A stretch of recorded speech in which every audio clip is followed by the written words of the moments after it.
السلام عليكم ورحمة الله وبركاته. سو dhawaada asxaabta, magacaygu waa maxamed yuusuf. halkaad naga daawanaysaana waa maamuusa media. kusoo dhawaada muuqaal cusub. maanta waxaan muuqaal cusub idinka soo diyaariyey beertii xorriyadda ee magaalada Hargeysa oo aad magaranaysa ay looga shaqeeyey, dhir badan lagu beeray, aad loo qurxiyey, dowladda hoose aad iyo aad ay ugu shaqeysay. ayaana muuqaal qurux badan idinka soo diyaariyey. halkan imika aan ka duubaya waa shabag yaroo lagu xidhay oo loogu talagalay waxoogaa intay meeshu baxaysa ama ay si fiican dhirtaasi wada baxaysa in laga yar baydho oo dadka lagaga yar leexinayo weeyaan. markaan halkii dushiiyo shabagii koraan ka duubayaa. marka halkan aan taagan waxa loogu talagalay dadka inay jimicsadaan doonayaan, inay waxoogaa socdaan, inay beerta ku dhex wareegaan. marka xaggan aan taagan waa meeshii wareegeedii kore weeyaan ee dadkaa jimicsanaya ay magaranaysa ay wareegayeen ay marayeen weeyaan. ayaana ka duubayaa. mar dhowna waxaan ka duubi doonaa insha allahu qeybta gudaha oo inama jooga magaranaysa ay dadka yar kantaroolaya. inamadaas aynu ka fasax qaadan doonaa, kadibna waxaan geli doonaa qeybta gudaha. geedaha waaweyni waa geeda xagga ashe ku yaalo oo beertaba ka dhex baxsan weeyaan. beerta xorriyadda kuma yaalaan geedaha ashe, way ka baxsan yihiin.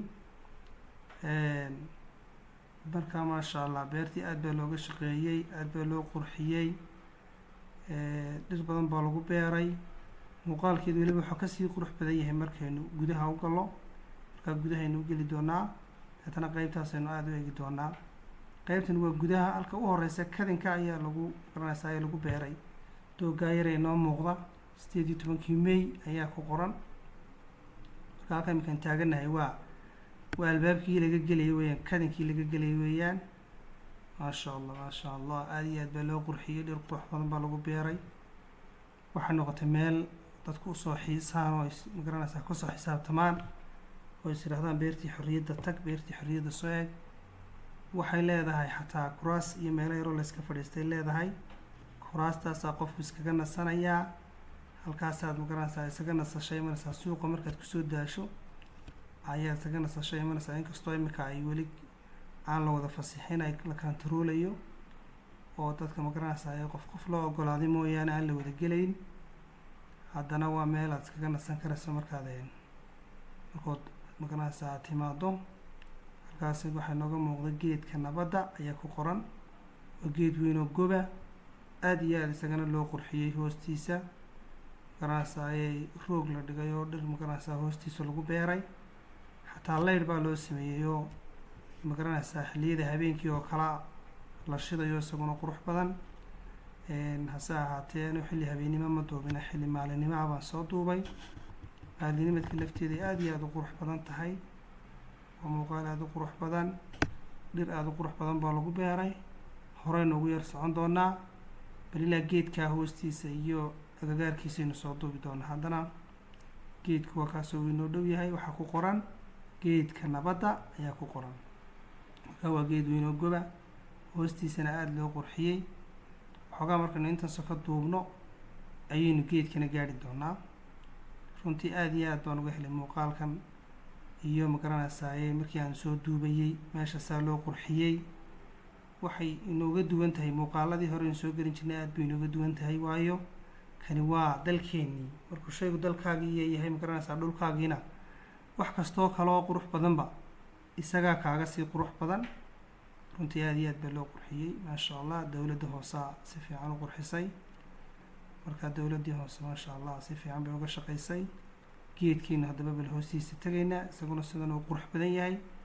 waa geed aad jeclaysanayso, harhkiisuna aad iyo aad u qabow yahay oo gob ah. oo jeclaysanayso inaad iska fadhido.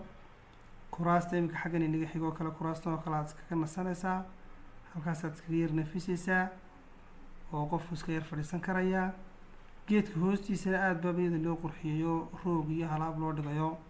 isaga laftiisu kama dhaco inaad magaranaysaa iska fadhiisato iyo magaranaysaa iyagoo nadiif. geedka ubaxaysi baa meesha saa u daadsan. aad iyo aad baa markaa looga shaqeeyey.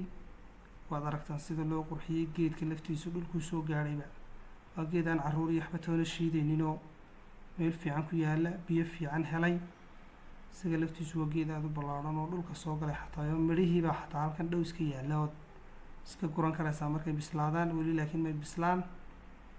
maasha allah waad arkaysaan dee sidii loo qurxiyey sida magaranaysaa dhirta fiican dhirta quruxda badan loogu beeray weliba waxay kasii qurux badnaan doontaa marka imika ay dhirtaasi wada weynaadaane ay geedo waaweyn ay noqdaan ay kasii qurux badnaan doonaan waxay leeyihin meelo la yar marmarayo halkaa imika inoo muuqato kale dhagaxa rinjiga la mariyey labada dhagaxa rinjiga la mariyey udhexaysa waa meel yaroo la marayo kuraasta tooska inooga muuqata marka la doonaya in dadku tagaan ay soo fadhiistaan waa meelihii ay marayeen markaa wadooyin iyo meelo la maro oo laga gudgudba ayay leedahay hase ahaatee anugu meelaha fogumaan sii gudbin intii sokee geedka iyo intii ku dhaweyd ayaana inoo soo duubay mar kale aynu insha allahu kasoo samayn doona iyadoo muuqaal qurux badan marka dhirtani waaweynaadaan ay meeshu si fiican isula wada qabsato geedu is wada gaadhaan ayaynu mar kale muuqaal qurux badan kasoo samayn doonaa anigoo yar degdegayaan muuqaalkan soo sameeyey aada iyo aad baa asxaabta u mahadsan tihiin channelka meel fiican gaadhsiiya muuqaalada sii sheergareeya inaguna si aan anaguna markaa dhiirigelin uga helon muuqaalo kaloo badan usoo duubno aad baad u mahadsantihiin